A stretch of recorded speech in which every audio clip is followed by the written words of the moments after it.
last leaf farm was clinging to life by a thread. The rains had forgotten it, and the earth was a thirsty, cracked canvas. For its farmer, Finn, every cloudless dawn was a fresh heartbreak.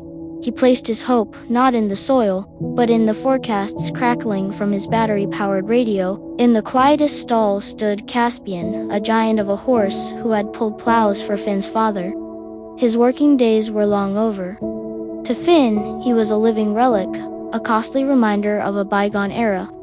A loyal friend, yes, but a friend who couldn't solve the modern problem of a relentless, unforgiving drought. But Finn's daughter, Lily, saw something else.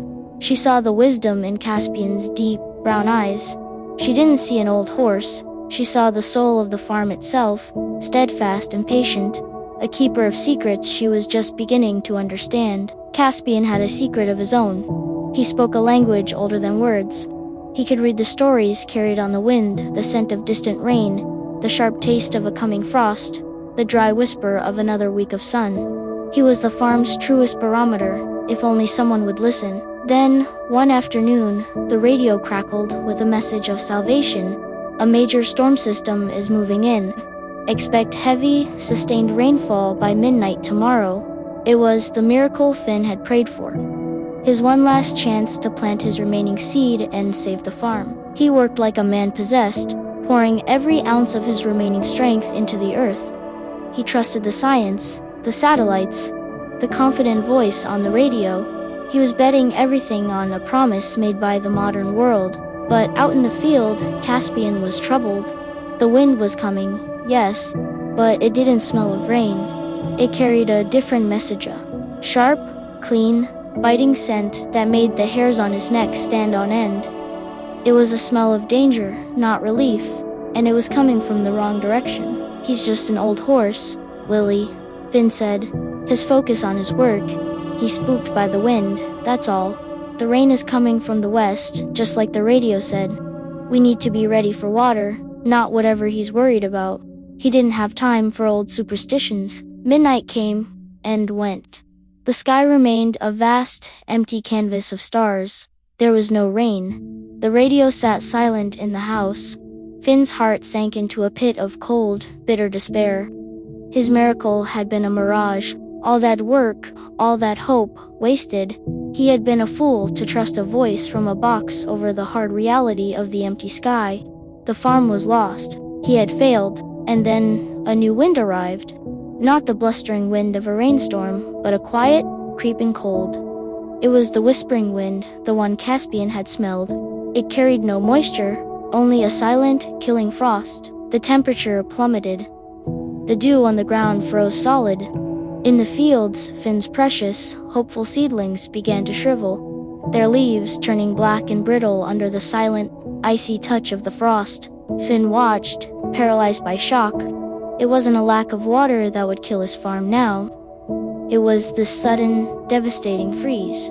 His modern forecast had been worse than useless. It had led him into a trap. Suddenly, a tremendous crash echoed from the barn. Caspian, with a strength no one thought he still possessed, burst free.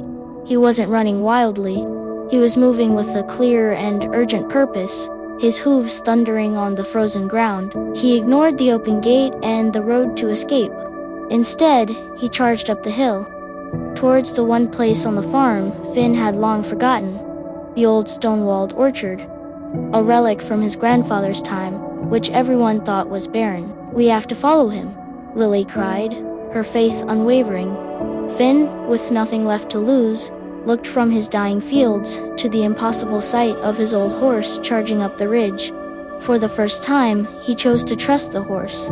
Together, they ran into the freezing darkness. When they reached the orchard, they stepped into another world.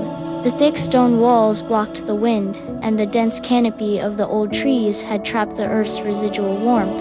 It was a natural sanctuary, a pocket of life in the midst of the killing frost. The air was cold, but it was not deadly. Finn finally understood. The wind had told Caspian not about the storm that wasn't coming, but about the frost that was. And it had also told him where the one safe place on the entire farm would be. The old ways, the old wisdom, had known all along. Fueled by a new kind of hope, they worked until their fingers were numb. They moved the chickens, the newborn lamb, and rows of their most promising seedlings into the orchard's embrace. They worked not against nature, but with it, guided by the silent wisdom of their old horse. The sun rose to reveal a world encased in silver. The farm below was a graveyard of crystal and shadow. Everything the frost had touched was lost. The radio's false promise had been utterly broken, but on the high ridge, life endured. The orchard, their tiny ark, was untouched. They hadn't saved everything, but they had saved enough.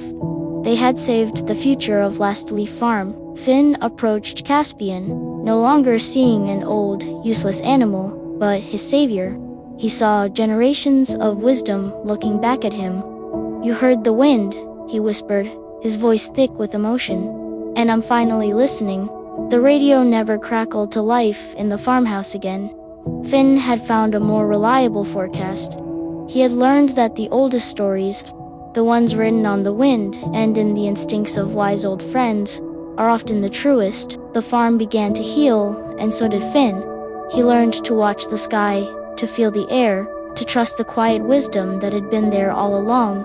He learned to work with the land, not just upon it. Last Leaf Farm survived, not because of new technology, but because of old wisdom. It thrived on the bond between a farmer who learned to listen, a girl who always believed, and the old horse who spoke the language of the whispering wind. Good night, Finn. Good night, Lily. Good night, Caspian. Subscribe for more storytelling.